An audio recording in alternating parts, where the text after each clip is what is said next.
It's a lovely summer's day here in Tassie, and this morning what I'm doing is I'm out harvesting, or collecting should I say more appropriately, some of the windfall firewood that came down in the winter when we had a big windstorm. And here beside me you'll see these 4 logs that I've already pulled up this morning. This just comes from one tree and is really great firewood. Actually, some of it is so good it could be actually milled, but as I really don't have a need for that, it'll probably get used for firewood. So I've got the tractor out and we're going to head down the bush again for another log, and I'll bring you along for the ride. In the bucket here I have my chainsaw, it's just a Husqvarna 365. What I use for a snig rope, which is a 10,000 kilo tree protector, and a chain, which is what I use for going around the logs. This is going to be the part that gets dragged on the ground and gets the major wear. On the back of the tractor here I have a ripper frame that my father actually had made many years ago. It's not that I use it for ripping, but it actually gives a little bit of counterweight to the bucket, and it also gives me good back protection in the bush for the tractor. So here on the wheels, it's protecting them from backing into trees and things like that. You can also use it to push things to some degree.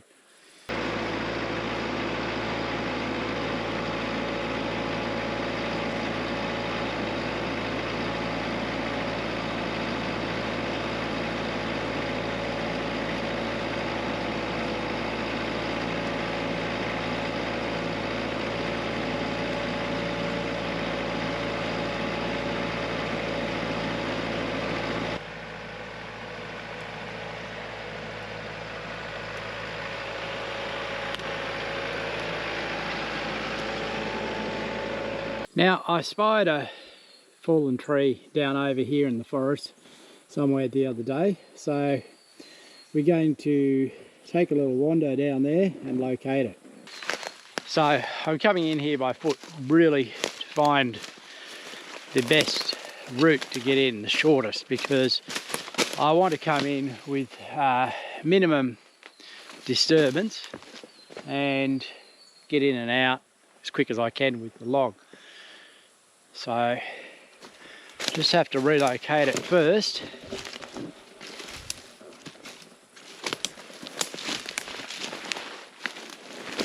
See these things underfoot here is a fallen dead tree from years past.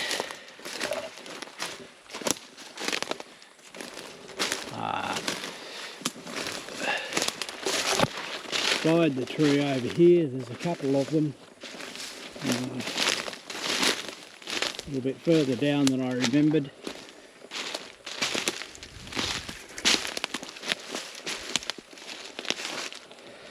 This is the main one that I'm after. There's a little bit of firewood there. The most direct path looks to be straight through here. And I think I can push the track in pretty quickly through this area. But first I better get the chainsaw out of here, put it somewhere safe against the tree. Let's gear out. Right, now we can start it up and push a track in.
Backing in here again, you may have noticed this lovely soil that I've disturbed.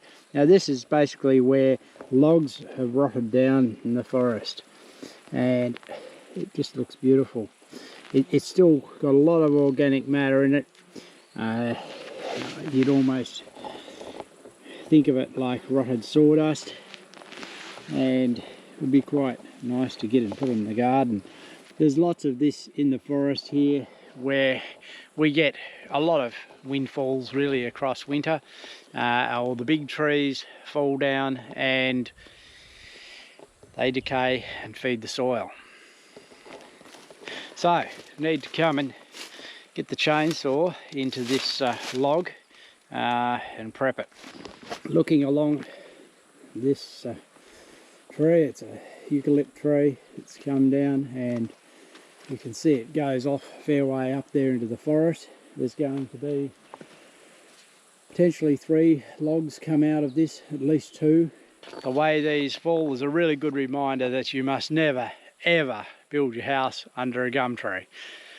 They drop limbs, they fall over, they're just not safe to live near.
Now, in terms of the tractor, people might ask questions regarding that.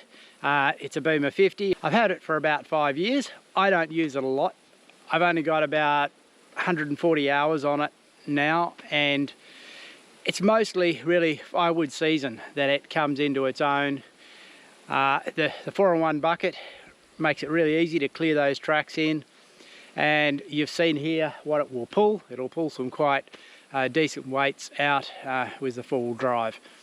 So that's really what I want, and it's the main thing I use it for. I also use it for slashing, occasional bit of cultivation, road maintenance, that type of thing. It's something that's a long-term investment for me because it enables me to do this, to keep firewood around, to keep the place maintained, and I expect to have that tractor for the rest of my life. Well, that might be all for this video. It's about lunchtime and I haven't really got time to get back down and get that other one before lunch, so I might end the video here. As I said earlier, that type of wind that brings down these logs is actually a windfall for us in terms of firewood.